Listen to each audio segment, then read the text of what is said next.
Good evening, everybody. Thank you for joining us this evening. I'm Patrick Cummins. I'm the Executive Director of the Connecticut Audubon Society. Welcome to the first Young Gifted and Wild About Birds presentation of 2022. We're going to hear from Dr. Brooke Bateman, Director of Climate Science for the National Audubon Society. Dr. Bateman had led a team of scientists in developing Audubon's 2019 report on birds and climate change, Survival by Degrees, 389 bird species on the brink, and its 2021 follow-up, Natural Climate Solutions. Her presentation this evening is called Birds Are Telling Us It's Time to Act on Climate Change. Before Brooke starts, a few notes. We're recording the presentation and we'll send you all of a link to the video, and we'll also compile the links that we may post in the chat. Everyone will be muted throughout the presentation to prevent background noise. We recommend that you use speaker view for the best presentation experience. You can select that view in your upper right-hand corner of the screen. Use the chat function to ask us any questions you may have. We'll try to get to as many questions as we can. Closed captioning will be available, but you can turn it off. It will be activated, but you can turn it off if you prefer. And now let's hear from Dr. Brooke Bateman. I think you're going to really enjoy her presentation. I know I'm looking forward to it. Thank you so much, Dr. Bateman. Thank you, Patrick, and thank you everybody for attending tonight. Just bear with me for a moment while I share my screen to start the presentation.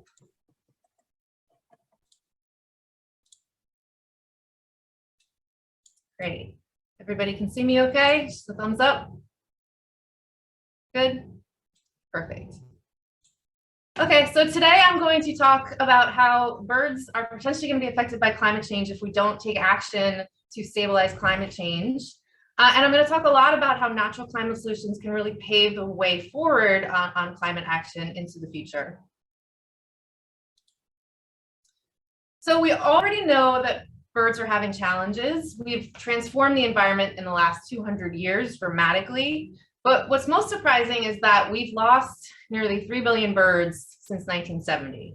So 1 in 4 birds are gone, disappeared, no longer flying in our airs due to changes, for the most part, that have happened because of human influences.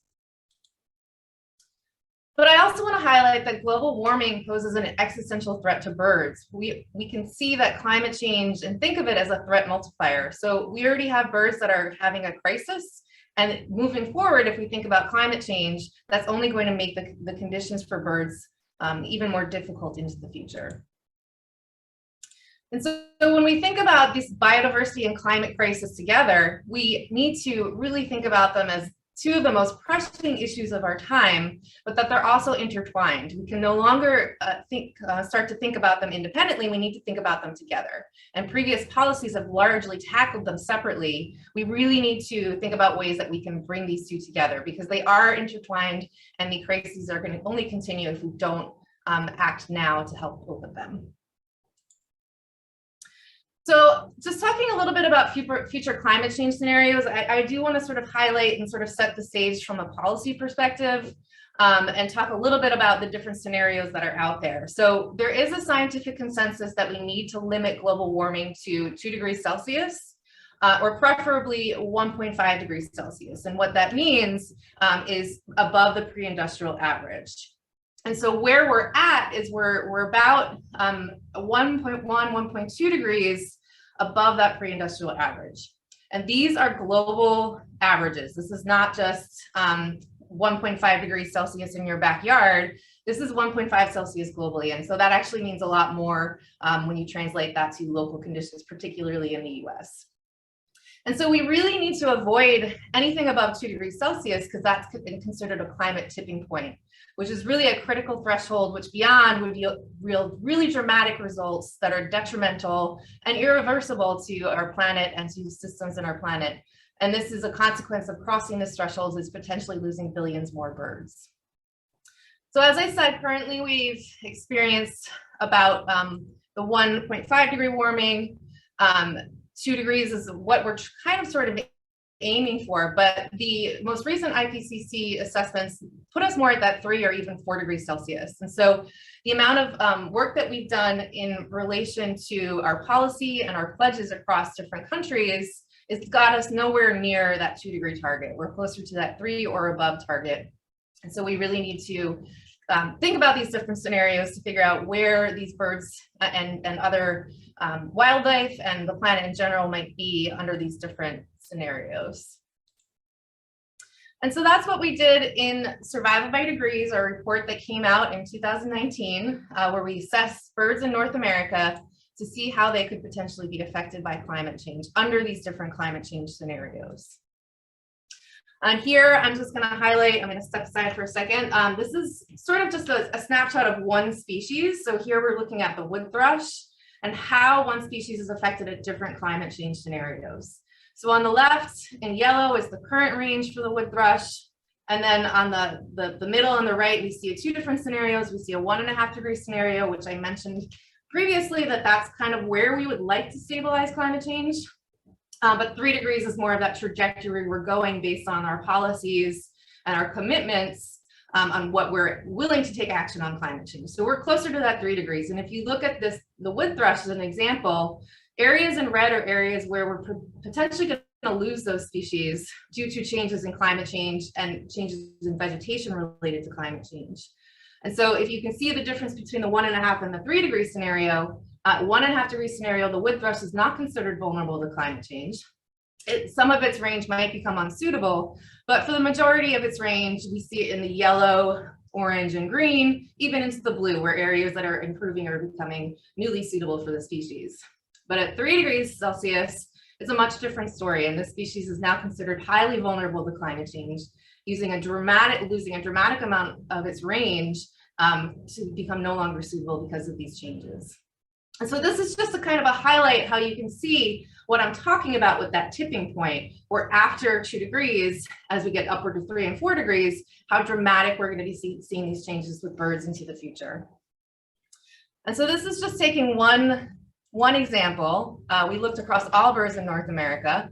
And when we looked across birds in North America, we found that 2/3 of birds in North America are at risk of extinction from climate change. This means large amounts of range loss, areas becoming no longer suitable for these species moving forward. This is really alarming if you think about it, that we could see complete changes in the bird assemblage that we know and love in our environments. These are just some species that Audubon focuses on as priority species that are also climate vulnerable, and they're also on the Partners in Watch flight lists. And so what that means is that these birds are important across the country. They're also at risk, and some of them are endangered species, piping plover listed here.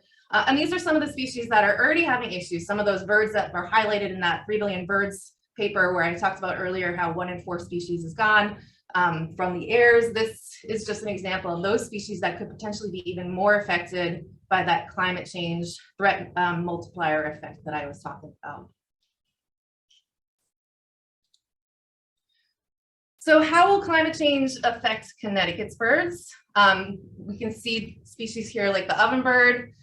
They may no longer find suitable conditions under a no mitigation climate future. And when I say a no mitigation climate future, what I mean is if we don't take actions to stabilize climate change, if we don't try to remove greenhouse gases from the environment, if we don't stop trying to put more greenhouse gases into the environment, then we're going to potentially lose the ovenbird, and that familiar teacher, teacher, teacher call will forever be lost from the soundscape of Connecticut's forests. So just digging in a little bit more to Connecticut's species, and forest birds in general are in trouble. So forests are home to some of our most climate vulnerable groups of species. You can see here, this is looking at the number of species in a particular habitat group that is listed as vulnerable. So anything that's orange or red on the right side of this image here is considered climate vulnerable. And you can see up towards the top, our boreal forests, our western forests, our subtropical forests, and our eastern forests all have well over 60% of their species vulnerable. The forest birds with 65% of the species occurring within Connecticut, the forest birds are vulnerable to climate change. And we've already seen dramatic declines in forest birds, a loss of 170 million birds, a decline of 17% since 1970. And this is just so you can, I'll have to share this GIF afterwards because this is supposed to be an animation and it's not moving. But if you go to the website, or somebody can drop the link for the oven bird, and I can provide that later, you can actually see how it shifts through time, where areas in the whole southern part of its range is actually no longer suitable based on climate change. And again, just highlighting that our forest birds have already lost 170 million species just in the eastern forest alone. 6 out of 10 wood thrush disappeared since 1970. And so, like I said, and I highlighted before, that we've already seen a major decline in our forest birds. Moving forward with climate change, they're one of the most vulnerable groups. We're really going to have to consider these multiple effects of biodiversity loss being exacerbated by climate change loss moving into the future. I also want to highlight that coastal birds are at risk, and they're vulnerable to climate change. Nearly 60% of our coastal species are at risk to losing large majority of their range due to climate change. And I want to highlight a species that is kind of near and dear to my heart. I actually live just on the other side of the Long Island Sound, in Stony Brook on the North Shore of Long Island, and we have resident piping plovers that nest in my local beach that I've been going to since I was a kid. And this is the scenario for piping plovers under a 3-degree warming scenario in summer, with nearly 87% of its entire range lost, including all of its range on Long Island, all of its range in Connecticut, meaning that these areas will no longer be able to sustain piping plover populations under climate change if we continue on the path that we are. I do want to highlight that it's not just gloom and doom, and that we looked at those different scenarios in our science, and there is good news. If we do take action on climate change now, then we can actually improve the chances for 76% of these species that are at risk, meaning that they'll be less vulnerable to climate change. They'll experience less range loss. And just showing an example from that piping plover again, we actually see not as dramatic of a scenario, particularly in Connecticut. Piping plovers might do pretty well if we can stabilize climate change at 1.5. Areas in yellow, again, are areas that are maintained, and blue are actually areas that might improve a little bit based on the climate and habitat conditions. And so it does paint a picture that things are still going to be dramatic at the 1.5 degree, but there's hope. And for species like the piping plover, we might be able to do enough that they'll be able to hang around, and you'll still be able to see them on the shores of Connecticut moving forward. So I do want to highlight that as of now, I've only been talking about climate change related range loss. And what that essentially means is that some parts of the species range might no longer be suitable based on temperature, general temperatures, on precipitation, on vegetation. But I haven't talked a little bit about some more, what we think of like extreme event type threats, or other things that are related to climate change. You might not think that urbanization is related to climate change, but it is, because in the future, we're anticipating higher amounts of warming in the US. There'll be more people leaving rural areas, abandoning agriculture, and moving into cities. And due to that, cities are going to expand, and we're going to have more suburban sprawl. And so urbanization is linked to climate change. They go hand in hand. So we also looked at these 9 existential climate threats, in addition to species that were shifting their ranges in order to stay within those conditions that are ideal for them. We looked at sea level rise and changes in lake levels across the US. We looked at urbanization and cropland expansion. We looked at your more typical extreme events like extreme heat, spring drought, fire weather, heavy rains, particularly in the Northeast. Heavy rains are going to be really problematic in the future, particularly in our coastal areas. And we know that living in Connecticut and Long Island, for me, when we have big storms, when we have hurricanes, we can have really heavy downpours. That's only going to continue to get worse in the future. And then you add sea level rise on top of that, we're going to see a lot of different events. And fall springs is it's kind of when you have like a very mild winter, and then all of a sudden there's a cold snap. And so what happens is, like, the trees start to grow their plants, flowers start to go, insects come out, and then there's a hard freeze. And that can actually be really detrimental, not only for like apple farmers and orange farmers, but also for birds, because they rely on those insects that come out right in the beginning of spring. So when we looked at these threats across the US, what we found is that when we look at the different scenarios, if we look at the 3-degree scenario, which is on the right, and I'll just move myself over here for a second, we're going to see multiple climate-related threats in individual locations. So at the 3-degree scenario, 98% of the US is going to be affected by at least one of these climate-related threats. But if you see the darker the red, the more orange, you're going to be seeing multiple threats. So not just one at a time, but multiple of them at the time. And so we wanted to assess not only how species were going to have to shift their ranges with climate change, but if they stay in place, how are they going to potentially be affected moving forward?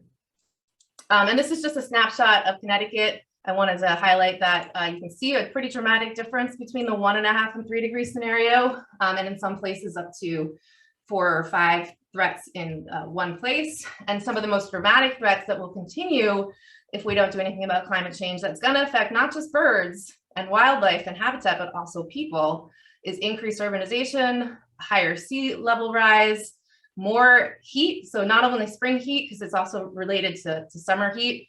So more heat waves, as well as more heavy rainfall events. Although, as you see at the 1.5-degree scenario, not as much going on. There's still some areas that are popping out here as having multiple threats, but a lot less reduced in terms of climate change. And so when we looked at all of those species that we had already assessed and found that they were vulnerable to climate change, we found a big difference in the number of threats that these species were going to be affected by in the future. So 305 species are going to face 3 or more of these threats in the places that they live in at 3 degrees, as opposed to 1.5 degrees, where only 34 species are going to be facing 3 or more threats. So there's a big difference in not only the places that these species are going to have to move to, they might be able to persist in areas longer, but if we do something about climate change, they're not going to be seeing as many of these threats either. And then again, these are some of our really Audubon priority species that are affected by 4 or more climate-related threats in one place. And salt marsh sparrow, I know, is a species that is of interest in Connecticut, piping plover as well, scarlet tanager, wood thrush. These are species that in some locations, if we don't do anything about climate change, are going to have that added pressure of these place-based extreme events. And here is just a highlight of the salt marsh sparrow. You can see that this species is going to be affected by spring heat waves, heavy rain, urbanization, and sea level rise. And our coastal species in general, they're the ones that are most affected by these climate change related threats. And the reason for that is because the habitat for our coastal species is pretty restricted in general. But then you add the pressure of coastal urbanization, and obviously people really love to live near the water, and we see some of our highest amounts of urbanization and development along coasts. But we're also going to see pressure from the ocean with sea level rise. And so what we're seeing is sort of a squeezing out from both sides of our coastal bird habitat, where we're losing it from urbanization from inland and from sea level rise and marsh migration from the seas. And so our coastal species are really at risk to both climate change range shifts and threats. So when we put all these together, when we look at the threats, when we look at the range shifts, when we look at everything in combination, every species that we looked at, all 605 species that we looked at, is going to be affected by climate change. No species is going to escape climate change. This means all the birds in your backyard. And by proxy, that means you too, because if every bird is experiencing climate change, that also means you in your backyard are also going to be experiencing climate change. So I think the takeaways from this part of the presentation and from the science from the Survivor by Degrees report is that we know what we need to do. We know that what we need to do to help protect birds. And there's 2 things. And so the first is we need to protect the places that birds need now and into the future. This is what we call climate adaptation. And what that essentially means is building resilience into the system so that we can protect these areas and make them better habitat for birds. In addition to the climate adaptation, we also have to address climate mitigation. And I mentioned this earlier, but I'll say it again. Climate mitigation means addressing the root causes of climate change. So that means not putting as much greenhouse gases into the atmosphere and pulling out what we can. And so we need to go beyond just personal actions. Personal actions are really important, but we also really need to urge state and federal levels to get to those policies and those pledges that I was talking about earlier that will keep us below that 2 degrees Celsius tipping point. And so the thing that I want to talk a lot about today from the rest of this presentation is something that I see as a path forward for both. So natural climate solutions provide a path for both the climate adaptation, so building the resilience, and the climate mitigation, addressing the root cause of climate change. And so it really is a win-win solution, because by restoring carbon-rich ecosystems and species-rich ecosystems, you can help both address biodiversity loss and climate change at once. And that also helps and benefits people, because natural climate solutions can also provide benefits to people in the areas that they also share with wildlife. So just what are natural climate solutions, and how can we sort of implement them, and how are they important? So natural climate solutions are actions where we either maintain, protect, or sustainably manage. So this protection, it could be protecting our forests or our wetlands, or maintaining whatever ecosystem function is going on in that particular location, because these areas are already storing a lot of carbon. And carbon is really important because that is one of the main greenhouse gases that we need to pull out of the atmosphere that is contributing to climate change. So we need to maintain, protect, and manage. So sustainable manage, think about ways to manage our forests better and our croplands better.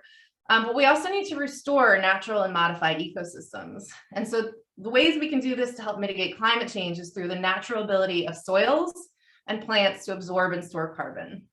And so these actions also address other societal and biodiversity benefits. But what it's really saying is that nature already provides the solutions that we need to fight climate change, but we need to take action on these now.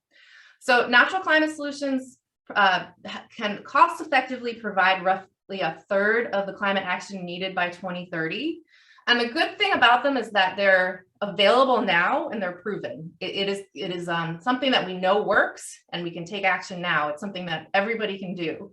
And so to understand the kind of trajectory moving forward, the business as usual global greenhouse emissions, yes, we need fossil fuel mitigation, we need clean energy, but it's becoming increasingly apparent that we cannot limit the temperature below that 2 degrees Celsius tipping point and achieve that net zero emissions that we want by mid-century without major investments in natural climate solutions. They're a big part, like I said, up to a third that we need to get there. So they're huge.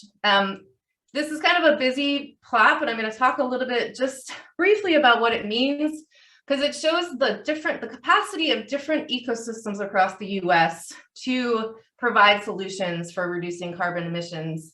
And they're out there, they're in our landscape, they're actively cleaning our air, our water, and naturally storing carbon. So a lot of these have co-benefits to biodiversity, to soil, to air, to water, to human health. Forests by far have overall the greatest capacity to store carbon.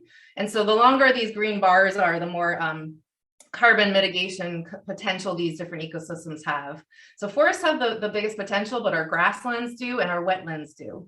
And I will highlight that this is just looking at carbon totals. When you look at the per acre area, so how much kind of carbon mitigation benefit per acre, wetlands are really important. Coastal wetlands and interior wetlands store a huge amount of carbon for the amount of space that they cover. And so focusing on not just forests, but also systems like wetlands can really get us far when it comes to climate change mitigation.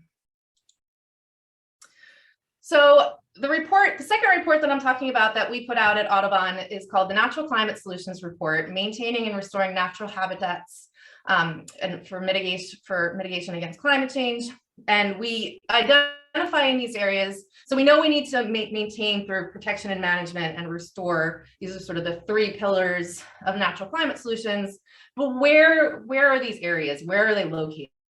So we need to identify which areas are important so that we can improve the biodiversity benefits as well as the climate change mitigation. And so that's what we did in this report.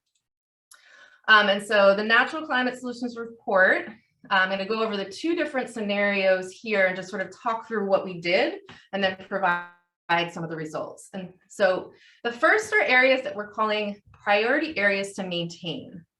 And so I'm going to talk you through what each of these different components are so that we understand what we're talking about. But priority areas to maintain are areas that we're considering climate strongholds for birds, and I'll tell you what that means in the next slide, that align with areas that have high carbon storage or active carbon sinks. Okay, so let me get into what each of these means so that we can understand what's going on. So a climate stronghold, these are areas, so when we look across all of our species from our climate change assessment that I talked about earlier, Survive by Degrees, when we look across all different ecosystems and in species groups, these are areas that are predicted to have high climate suitability and low human modification for birds now and under future climate change scenarios. So what that means is that these areas are really important for birds now. They have less of a human footprint, they're less disturbed by human influences, and they're going to continue to be really important into the future under climate change. And so we're calling them climate strongholds because these are really important areas to protect so that birds can have a chance moving forward under a climate scenario. And the way we got this, I just wanted to pull this slide up really quickly, is we looked at the current and future range projections for all species in a particular ecosystem. So for forests, we look at wood thrush plus 100 or 200 other species in that ecosystem and modeled together to get an understanding of where are the important areas that will help identify habitat that's important for all forest species across the country. And so this is just an example of what the big picture snapshot of forest strongholds looks like across the United States. The darker green areas are areas that are our top priority for forest climate strongholds into the future. And our light green are our supporting areas that are still really important. And so these big forest blocks are areas that we need to really think about protection or management in a way that will continue to provide beneficial habitat for birds into the future. These are our really important strongholds that will protect birds now and into the future. So the second component I was talking about in our climate strongholds areas and areas that are overlapping with carbon are areas to maintain, are areas that are climate strongholds that align with areas of high carbon storage and areas of active carbon sequestration. This is a lot, so I'm going to sort of step back for a second and just kind of explain what I'm talking about here. So carbon storage is how much carbon is in the ecosystem right now. How much of it is in a living biomass, which includes trees, it includes plants, any growing material, any growing living plant material. How much carbon is in the dead wood, in the litter, in the soil.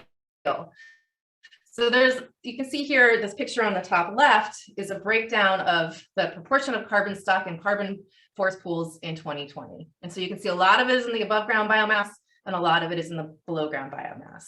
So this, again, this is areas of high carbon storage or carbon stock. These are areas that are currently, because they're growing and living ecosystems, pulling carbon dioxide out of the air and storing it there and keeping it there for a long time. These areas are really important because if we went and cut down the forest, all of that carbon dioxide, the carbon that's in the forest, would go back into the atmosphere, and we would not have the ability to pull that back out in a reasonable amount of time to address climate change. So the next component is what we call a carbon sink or active carbon sequestration. That is the act of, so the carbon stock is something that's already kind of locked in the system. The carbon sequestration component is how much carbon is being actively pulled out of the atmosphere. So every time a tree breathes, it's pulling in carbon out of the atmosphere, and especially growing forests. So standing forests, yes, will pull carbon, but young and regrowing forests, restoration of forests can pull a lot of carbon out of the atmosphere really quickly because their plants are growing quickly and pulling more carbon into their living matter. So these are called carbon sinks. If you pull more carbon dioxide into the system than you put out into the system, that's called a carbon sink. if you cut down a forest, or if you have a forest that's not pulling a lot of carbon, it's actually called a carbon source. And what that means is it's actually emitting more carbon than it pulls in. And so for this priority area to maintain, we identify these areas that are important for they have the component of being a climate stronghold. So they're really important for birds now into the future based on climate change and the trajectories of where birds are going to potentially be under climate change. But they also have high value for carbon stocks and carbon sinks. So they're holding a lot of carbon and they're actively pulling a lot of carbon. And so these are the areas that we really want to keep functioning, because whatever they're doing a great job for climate change and for biodiversity. And these maps, the areas of the darker green are the areas where we're seeing the highest value for carbon and birds overlaps. And so these are the areas that we really want to focus on for protection and sustainable management. The other kind of story here that we want to think about, though, are areas to restore. So areas to restore are what we call our vulnerable climate strongholds that are aligned with areas that could potentially store more carbon if we remove some disturbance. And so I'll go through each of those really quickly. So vulnerable climate strongholds, these are areas that could potentially be important for birds today and under future climate change scenarios, but they do have high amounts of human modification. They have been changed. Think about coastal areas that have become developed, or think about forests that have been cleared, or grasslands that have been turned into agriculture. So these are areas that under climate change scenarios could be important for birds, but they have been modified. And then these areas are also, we identified areas that might not necessarily be holding a ton of carbon right now, or they might not be doing their best in terms of pulling carbon out of the atmosphere, but they have a lot of potential to, meaning historically, they were able to store a lot more carbon and pull a lot more as each year, but some sort of disturbance is preventing them from fulfilling their potential. And so we wanted to identify where are these areas that we can focus on, because we know if we improve them, they'd really help birds and they'd pull more carbon out of the atmosphere. And so this is really that win-win of restoring habitat and then providing really important places for birds and for climate change mitigation. And I do want to just stop for a second. The two maps that I've been highlighting are just our forests, because I wanted to just not overwhelm you with all of our different ecosystems. But we do have priority areas across multiple ecosystems in the US. And here is just a kind of a snapshot of the different regions. And so we have forests, we have grasslands, wetlands, cities and suburban locations. And these are different, the greener areas to maintain and the bluer areas to restore. If you go to the report, you can sort of dig into each of these a little bit more. But essentially what we found was that many of these areas provide critical habitat for birds, also are excellent at storing carbon or removing it from the atmosphere. And what we found was that combined, these habitats store over 100 billion tons of carbon currently. And if we can minimize human disturbance or restore ecosystems, we have the potential to store twice as much carbon per year than they currently do. And so although these ecosystems naturally provide these benefits, current climate threats are so great that human intervention is really needed and necessary to restore these landscapes that have been lost and degraded, and then maintain the ones that are at risk of conversion. Like I mentioned, we really don't want to lose these habitats that are doing well. So this can, if we do this, if we protect, maintain, manage, restore these areas, we could get up to 23% of our commitment to the US Paris Agreement. And what that means is that we can get to a certain, the amount that we need to get to that net zero emissions that we need to help stabilize climate change.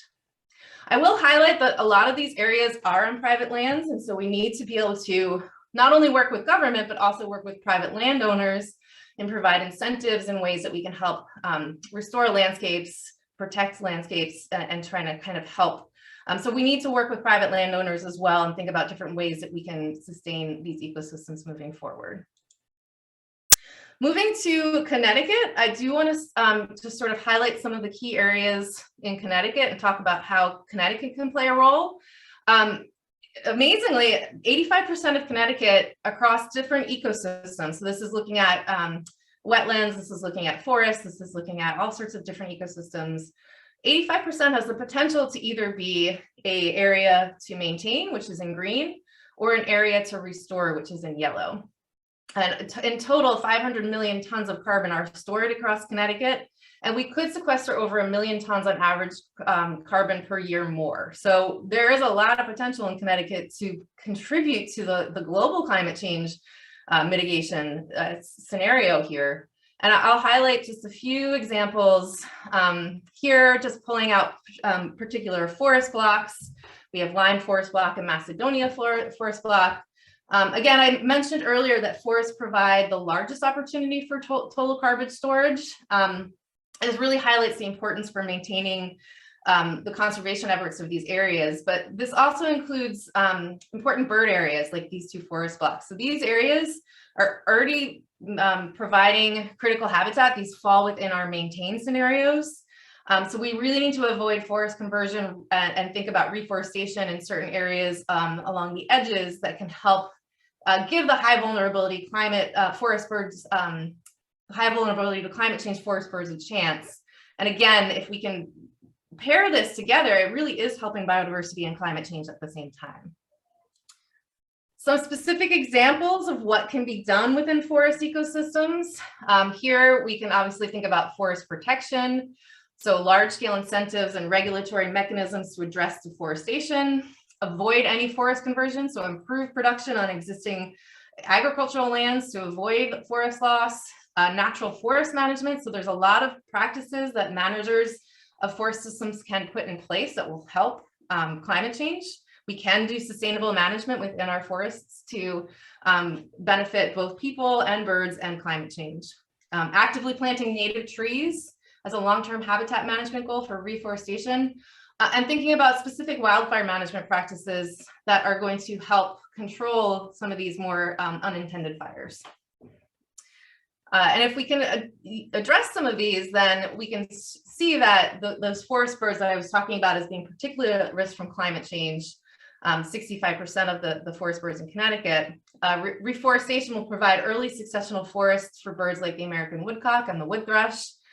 So that's that restore scenario. But in our maintain scenario, protection of some of our old growth forests that are holding a lot of their carbon will benefit species like the black-throated blue warbler.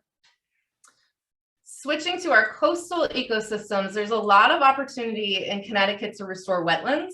And a lot of these areas are, like I said, in our priority areas to restore. Obviously, I know coming from Long Island, there's a high amount of coastal urbanization. People like to live near the coasts, but we have a lot of opportunity to improve some of the wetlands that are in these areas that will help benefit both birds and climate change and mitigation from sea level rise.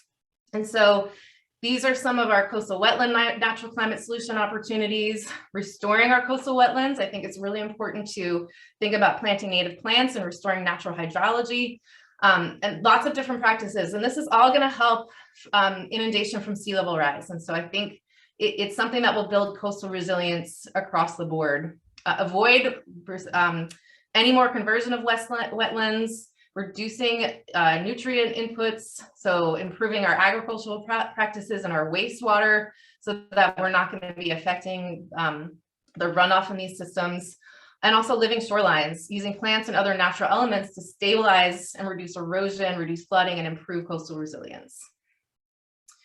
And if we can do that, then we can help species, again, like the salt marsh sparrow. So our coastal wetlands, and I talked about this really quickly, but our coastal wetlands do pack a big carbon mitigation punch. They store more carbon per acre than any other ecosystem across the state. These coastal areas have undergone a large amount of change due to human activities and urbanization. But restoration of these areas really should be a priority in Connecticut and can lead to 2.5 times more carbon drawdown per year. So it can pull down 2.5 times more carbon out of the atmosphere per year if we restore these habitats in Connecticut. And this will improve the habitat for a species like the climate vulnerable salt marsh sparrow. This species is obviously at risk of losing large parts of its range to rising temperatures, sea level rise, and urbanization. And so this will really help restore and build resilience to these ecosystems for these birds, but also alleviate flooding storm surges associated with sea level rise and intense hurricanes. So it's a win-win for birds and climate mitigation. It's also a win for people, especially our coastal communities. And I do want to highlight that there's also a lot of opportunity in urban and suburban ecosystems. I think that it goes to speak that a lot of people can just go in their backyards and plant plants, and it will contribute to both biodiversity and climate change improvements. Urban green spaces are a great way to create wildlife habitat and recreational value while also promoting carbon sequestration. Green roofs, planting green roofs or even planting in pots on your patio can help. Blue infrastructure, so rain gardens, wetland corridors, these are all things you can do in an urban or suburban setting that will improve, again, biodiversity effects as well. I cannot say enough about native plant gardens. The picture in the background is actually from the High Line in New York City, but it just goes to show that even in an urban setting, you can put a native plant garden that will provide habitat for pollinators, for birds. And native plants are fantastic when it comes to carbon mitigation. They have really deep roots. They have the capacity to deal with droughts. It's really kind of a win-win. So if you can turn your backyard into a native plant oasis, and you will be contributing to biodiversity and climate change benefits just in your own backyard. And then composting. Composting is one of the biggest things that we can do around climate change. And then you can also take that compost and put it back into your plants when it comes to carbon mitigation. So I just wanted to highlight that, and I'm not a policy person, so if anybody here wants to speak a little bit more about this, I just want to highlight that Connecticut does already have climate policy in place. So they're already thinking about that sort of, if you remember earlier in my presentation, I showed a wedge about how you needed to do both fossil fuel mitigation and natural climate solutions. Connecticut is already thinking about where we can go in terms of the policy. So where can we do with our electricity? Can we get more renewable energy? What are our greenhouse gas emissions? And I know that the state has done a lot in terms of the policy. So I think that we're there, but I do want to pull out from the State of the Birds report, which I know you guys have probably all heard about, but if you hadn't, please go to Connecticut Audubon's website and read the State of the Birds. There is an article by me, but there's many articles by fantastic scientists talking about all the wonderful things that we can do in Connecticut and what the state of the birds are in Connecticut. But I will pull out these recommendations from the report because they focus on what you can do in your state around natural climate solutions. So Connecticut can focus state-led wildlife conservation efforts and funds to both habitat protection in these areas that are identified as climate stronghold areas. So really thinking about where we can protect these areas, increase land protection to reach that goal of 21% of Connecticut by 2023, and pulling out these areas where you can get the sort of combination of climate mitigation and biodiversity assistance, I think is really, really key. One last thing, I feel like a lot of times when I talk about climate change, obviously natural climate solutions provide a tool, but I feel like people are like, well, what can I do? Audubon has this climate action guide online that you can go and sort of look at these different start the conversation, lead your community, different things that you can do as an individual to take action around climate change and get involved with Connecticut Audubon. They're doing fantastic things. And I just really want to highlight how there's a lot that you can do. Like I said, you can even do stuff in your own backyard. So with that, I just want to say that the bottom line is that what's good for birds is also good for stabilizing climate change. It's clear that natural climate solutions pave the way towards sort of tackling this dual biodiversity and climate change crisis together. And that I just hope that in 50 years from now, we're not going to be lamenting about 50 billion to 3 billion birds more lost, but we'll be celebrating the more resilient planet that we'll be building together because we listened to what the birds were telling us and we took the action on climate change that we needed. So with that, I will say thank you and hand it back over to Patrick. Thank you. Oh, I'm muted. You're fine. You're not muted. Okay. Well, thank you so much, Dr. Bateman. That was amazing. And it's amazing that interlinkages between birds and other wildlife and climate. And it really is an overarching threat and makes it a problem for all of the other threats that wildlife are facing. Habitat loss and degradation being the primary one for imperiled species in the United States by a long shot.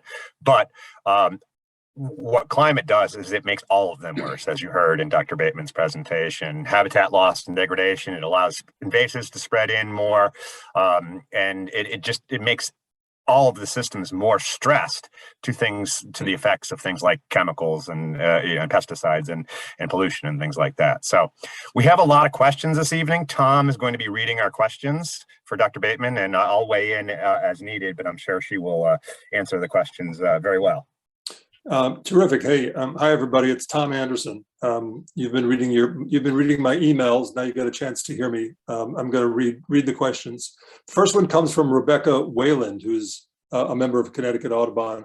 She asks, will Connecticut need to support more birds as the southern U.S. becomes hotter? For the wood thrush, for example, it looks like their range gets dramatically smaller, but Connecticut is still hospitable. So there will be more in this area. Yeah, I think that's a great question. And we definitely will be seeing species that are shifting their range northward into Connecticut, species that might not be here already. So I think, yes, and that's something to consider why improving habitat is going to be so important, because we're going to want to be supporting these species in habitat that's resilient, that is restored, that is maintained in a way that it's functioning really well. And so we will, and that's the thing, if we don't do something about climate change, we are going to be seeing different species, and that's interesting, but we don't actually know how best to support those species. So like I said, I think the best thing we can do is to make sure that the habitat is resilient and functioning really well, and that we can support these new species shifting in from the south. Patrick, feel free to chime in. I was just going to say that I do the analysis, our Connecticut Audubon does the analysis of the summer bird counts every year. And what we've found is that almost universally, species are moving up from the south and out from the north. White-throated sparrows no longer nesting in Connecticut. Nashville warbler is leaving. Canada warbler is almost gone. Veery seems to be declining, especially closer to the shore. So we are definitely seeing these changes at the local level, and there are a couple of exceptions, though. One is yellow-bellied sapsucker, which seems to be expanding its range both from the west and the north. The other one that I can think of is common raven. That's the only species I can think. Those are the only two species I can think of that are moving from the north. Although with ravens, I think it's more of a question about adaptability to human landscape than it is temperature, because they are found in very warm climates. Common ravens are as well. So we're actually seeing it on the ground. Of course, there could be other factors involved, our habitats, et cetera. But this isn't something that is really an abstract threat. It's something that's happening right in front of our eyes. The next question, and I'm not sure who this is from. The question is, are you working with gardening organizations to increase native plants which support the birds' food sources? Doug Tallamy's books are great. Nature's Best Hope. It's about increasing native plants in everyone's backyards and gardens by planting natives. Yes, so I'll chime in first. Definitely. So Audubon has a whole native plant initiative called Plants for Birds, where we are really trying to support communities to plant native plants and work on local proclamations, things that you can do locally to get out there and to get the word out that planting native plants is such a big deal. I personally volunteer for my local chapter, and we're trying to get native plants across Suffolk County on Long Island and all of our county-owned properties. So I think I personally am very involved. National Audubon Society is very involved, and we are big believers that native plants can help provide habitat and the food resources for birds. And like I said, they're also really important for climate. Patrick, I happen to know, because you tell us all the time, all the great work that Connecticut Audubon is doing, restoring places with native plants. Yeah, native plants are one of the best things, including native plants are one of the best things you can do for birds and other wildlife. And Connecticut Audubon Society does have a broader focus in that we are concerned. Not that National Audubon isn't concerned with the wedge mussels and such, but we take a more holistic approach to the ecosystem and the plants that are locally endangered and the grassland birds that are here in Connecticut. Whereas National, it makes much more sense to focus on the grassland birds in the heart of their range, except for the exception of bobolinks. So what we've also found is that a similar thing that is happening with the birds is also happening with butterflies, and that a lot of southern species are moving northwards. Things like sachem used to be super scarce in Connecticut, giant swallowtail as well. So, and the final thing I'll say is that not only does pollinator habitat create more food for the birds in the terms of the insects they support, it also provides a lot more structure for birds. We think of birds as creatures that fly, but they only fly a very small percentage of their time. Most of the time, birds are active on some sort of substrate. They're creeping through the branches. They're creeping along, the trunks of trees. They're gleaning from the sides of the trees, and they all kind of have their own niche. And by creating what's good habitat for pollinators, you end up creating that vertical structural diversity that means migrants can find what they need, in a small package. A Connecticut Audubon member named Stephen Lewis asked a question that was almost exactly the same. And Stephen, thank you for asking it. But I think we'll move on. There's a question from Harshad Kunte, who's a member of Connecticut Audubon's board. And he asks, doesn't Connecticut's extensive forest cover offer more protection from climate change? It did not seem so in the maps, which showed damage of. I'm sorry. Let me see if I can decipher. It did not seem so in the maps, which showed damage in the cases of 1.5 and 3 degrees increases. So I guess this question is, because we have such extensive forests, doesn't that give us some protection or more protection than other places, even if or when temperatures go up? Yeah, so certainly, forests do provide a lot of protection from climate change. They, like I said, they store a lot of carbon. They actually can also be naturally cooling to the environment. And so that's why restoring forests around urban systems can be beneficial. But there is potentially going to be shifts in types of species and like forest composition with climate change. This is sort of a longer term trajectory, but as sort of the temperature and precipitation changes, you might see changes in the forests themselves. And so I think, yes, they can mitigate and benefit climate change and that they're really important, but I think we need to also consider that there could be changes on the horizon just because climate change is such a powerful thing that we're not going to be able to keep things as they are, if that makes sense. That makes sense. One of the things Connecticut Audubon Society strongly believes is the healthier our habitats are right now, and the more healthy our populations of the species that are most at risk are going to be, the better chance that they're going to be able to withstand the changes of climate change, and also, be resilient, that is, and also help with our natural climate solutions, if you will, our these ecosystem services that these habitats provide, and then also benefit our birds. And Connecticut is a fairly unique place. Fairly unique is not a good, but Connecticut's an almost unique place in that we have so many people in such a landscape that is so intact in some ways. We have a lot of large areas of forest blocks, and a lot of these maps that you're seeing on this, in this presentation, we're at the national scale.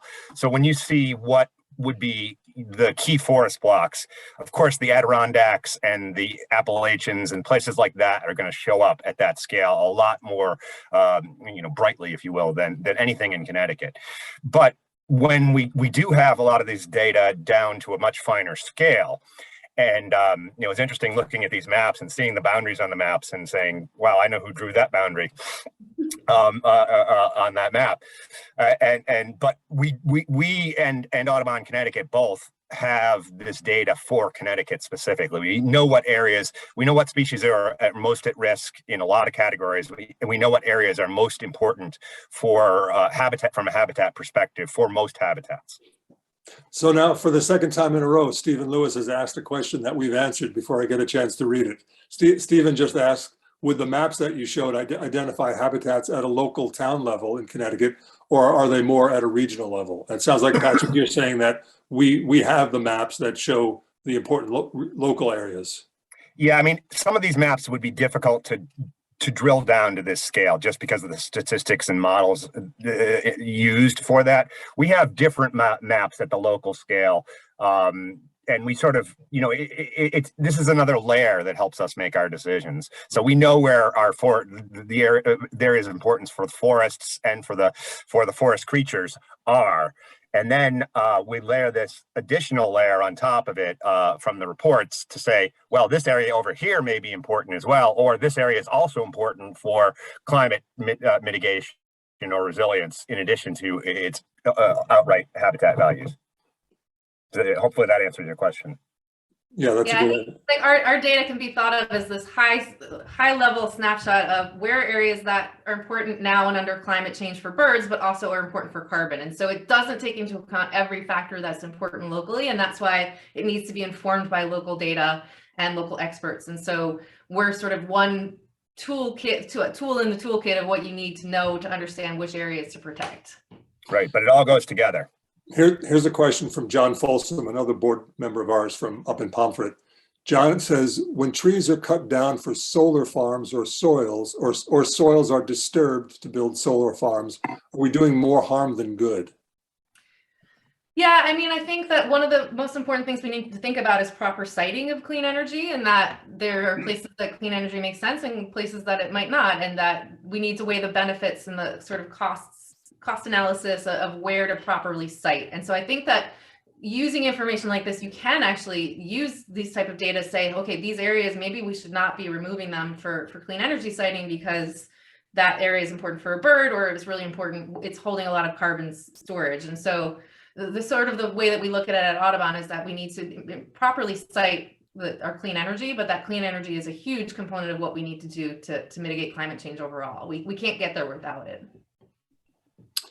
Absolutely, and we work very closely with, your colleagues Shiloh Fenton, Gary George out in California, Corey Folsom O'Keefe as well, mostly on offshore energy siting issues. There's huge amounts of development going to be going on offshore, and we want to make sure it doesn't impact things like sooty shearwaters, which are now globally of global conservation concern. Even black-legged kittiwakes are considered globally vulnerable. Razorbills and puffins are highly threatened at the global level now. All these species, common eiders, long-tailed ducks, that 10 years ago you never would have dreamed would be on a watch list like that, are in trouble. And then we also think of species like black pole warbler and whimbrel that are flying offshore. Then there's also the added complexity when we start thinking of the whole ecosystem is what are the impacts to the sand lands? What are the impacts to the long-fin squid? What are the impact to northern right whales? And some of those are actually unavoidable. And we've actually talked about triage in some cases. Like there are some experts who feel that the northern right whale is beyond hope of saving. So we work very heavily with that group, which is very science. The three I mentioned from National who are primarily participate on that are extremely good scientists from National, and it's a really great coalition. It includes Mass Audubon, New Jersey Audubon, Defenders of Wildlife, all those groups, and particularly with my national colleagues on that call, we work very well together. And I always find that in the call I rarely say things, but whatever I say ends up in the comments or the overall summary. So they're great at picking up our input. Well, all of a sudden there are a lot of questions and just a few minutes. I'm going to try to quickly scroll through ones that are probably more appropriate for Brooke, just because she's here tonight and everyone else can email us their questions or whatever. Steve Broker asks, the maps you've shown for this presentation derive in large part from geographic information systems. What advice do you have about professional training for future young, gifted, and wild about birds folk? Yeah, that's a great question. And there's a couple of things that I think are really important for if people want to get into this field and to do these sort of big picture assessments. I think GIS, the Geographic Information Systems, like you mentioned, is really a great skill to have. It's something that I learned during my PhD and I use every day to this day later in my career. I think that remote sensing is something that people should really explore. So some of the data that we're getting from satellites are just so informative to the work that we do. There's a newer satellite out there right now that is actually taking a complete 3D picture of the US, of the whole world and its ecosystems. And that's just going to do leaps and bounds for what we can understand around biodiversity. And then just another one that's kind of interesting is learning how to code. I never thought as an ecologist I would need to know how to write my own code like a computer scientist, but it's actually really helpful and informative to do analyses like this and to use these big computing systems without sort of the big fast computing systems and the cloud computing that we have. We wouldn't be able to do these analyses. It would take years and years and years. And so you have to be a little bit of a computer scientist to sort of understand some of these data products. So there's lots of really exciting fields you can get into if you're interested in some of these mapping related to biodiversity and climate change. Stephen Lewis, a very persistent questioner. He asks, the loss of trees to disease, insects, and storms is dramatic. Hikers can see the significant impacts. Will we need to change the mix of tree species to do better, to better withstand these and still provide enough food and shelter? That's a good question. That is not in my sort of background, but I will say that with climate change, we should expect that there is going to be changes in the species composition of trees by natural migration, and also for resilience. We might need to consider that, but that is not in my wheelhouse, so I don't feel completely comfortable answering that. I don't know, Patrick, if you have more thoughts about that. Yeah, I have a little bit of thoughts on that. That's something Connecticut Audubon Society has already been doing. We've been, for one thing, I will admit I am not a strict nativist. It depends on the situation. If you're going into a really unique or pristine habitat, then you have to be very careful about like local genotypes and, but for example, coneflowers, which are very popular, and considered a native plant, aren't really native to Connecticut. There's only one species of ironweed native to Connecticut. There are Eastern Connecticut natives that can really offer a lot of ecological services. So, I mean, you have to be careful because there are native invasives such as black locust and the like. But in general, things like magnolia, which actually are adapted to spread southwards rather than northwards because they produce their fruit in the fall when the thrushes are moving through and the tanagers. So their seeds, they're set up to be spreading southwards rather than northwards. So we think, bringing a species like Sweet Bay magnolia, which may not be native to Connecticut, it's native to Long Island. It's a beneficial plant for the birds and for the insects. It's so close to native that it's okay to bring it in. As far as forests and things like that, the more natural areas, it ends up being more of traditional gardening, if you will, or silvicultural, where you may remove one thing and let things grow back and select what you want, and deselect the invasives that might be coming in. So they're definitely there's some complexities to that, but in general, yes, we are a little bit broader in our own definition of native in any case, and we are already working with some species that where we're at the northern edge of the range, like black gum and Sweet Bay magnolia. I can't think of any other specifics right now, but yes, we are thinking about that. Let me ask a question that can be answered both, I think, on the national scale and the Connecticut scale. Thalia Field, who's a member who happens to live in Rhode Island, asks, are you working with farming groups to do better timing of harvests and pesticides, et cetera? We aren't working so much with farmers in those regards. We are working on pesticides primarily on the educational level, and also to a degree up at the Capitol as part of a coalition effort. There are a lot of groups who work with farmers on these issues, and we do work with farmers sort of on the edges and ways to include, maybe the more fallow lands. Connecticut, let me ask this. I'm sorry, but maybe let me ask this to Brooke, because I think one of the things that she's pointed out is that so much of the land that needs to be protected and restored is private land, and presumably that means Right. a lot of farmland and rangeland in West. Are there conservation groups working with those large-scale Oh, yeah. farmers? Yeah, and National is. yeah, I'll say Audubon, and we have one initiative that I think is really pretty interesting. Is the conservation ranching program. So we work with ranchers in the West on their private lands to put in practices that will be beneficial for birds. And so we're actually scientifically going in and studying how are the birds responding when we go in and do these certain management practices, and then in return, the cattle are able to put a specific certificate on their beef that it's been certified by Audubon to be bird friendly.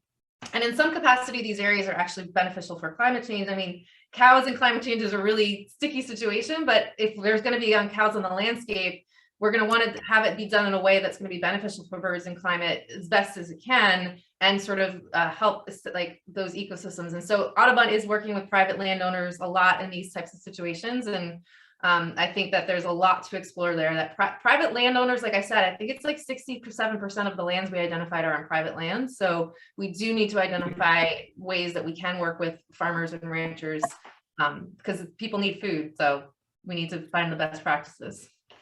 I believe it is time for us to start wrapping up. I think we've gone over our allotted time a little bit, and I apologize for that. As a reminder, you can find Dr. Bateman's article on the most recent Connecticut State of the Birds, which is on our website. Most of you are members and received a copy in the mail about 2 months ago. If you go to CT Audubon, and these links are going to be in the chat room. If you go to ctaudubon.org and look for the conservation drop-down menu, and then choose State of the Birds, and you'll have all 15 reports that you can take a look at. For more detailed discussion, I recommend the two reports that were mentioned at the start and throughout this presentation: Survival by Degrees and Natural Climate Solutions. Also, Connecticut has some more local plans that Connecticut Audubon Society has been very heavily active in helping to develop, including our forest action plan for climate issues. It's part of the governor's what's called the GC3, the Governor's Council on Climate Change. We'll include links in a day or two also when we email you the video. Thank you all for being a part of the presentation and for supporting Connecticut Audubon's conservation work, habitat protection, climate change mitigation, and ongoing projects. We'll be able to accomplish even more with your support. Don't forget the 4 other presentations in Young, Gifted, and Wild About Birds. If you haven't signed up, so you can do so at ctaudubon.org/YGW. And of course, thank you again to Dr. Bateman. Your work is truly important and groundbreaking, and we sincerely appreciate you taking the time to share it with us. Thank you and good night. And thank you for all of your support at Connecticut Audubon Society. Whenever we say we, you are included. Thank you. Thank you.